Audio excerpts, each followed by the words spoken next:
48 জন শ্রমিক একটি কাজ 12 দিনে শেষ করতে পারে। 8 দিনে কাজটি শেষ করতে হলে নতুন কতজন শ্রমিক লাগবে? জনসংখ্যা বের করব। তাহলে আমরা এখানে লিখব জনসংখ্যা 48 জন আর এপাশে লিখব 12 দিন।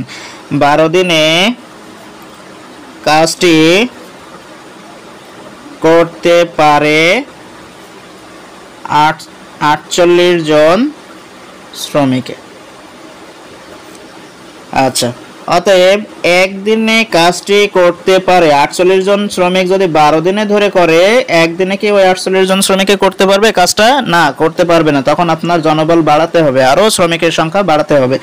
যেই বাড়াতে হবে এখানে, তার মানে কি আপনার এখানে গুণ করতে হবে 48 গুণ 12 জন শ্রমিকে।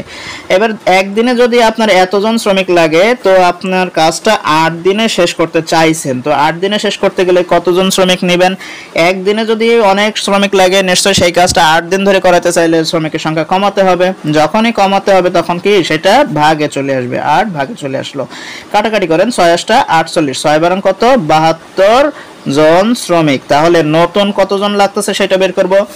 অতএব নতুন শ্রমিক লাগবে সমান 72 জন থেকে আপনি পুরাতন যে 48 জন আছে সেটা বাদ দেন, তাহলে কতজন? 24 জন শ্রমিক।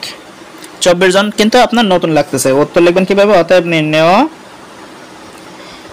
নতুন 24 জন শ্রমিক লাগবে। ব্যাস, অ্যান্সার শেষ। এবার আমরা কি করব? এবার আমরা শর্ট বের করব। যদি শর্ট বের করতে চাই তাহলে আমরা কিভাবে করব? এখানে যেহেতু জনসংখ্যা বের করতেছি, তাহলে জনসংখ্যা যেটা দেওয়া আছে সেটা আগে লিখবো। 48 জন দেওয়া আছে, এটা আগে লিখবো, গুণ চিহ্ন দিব।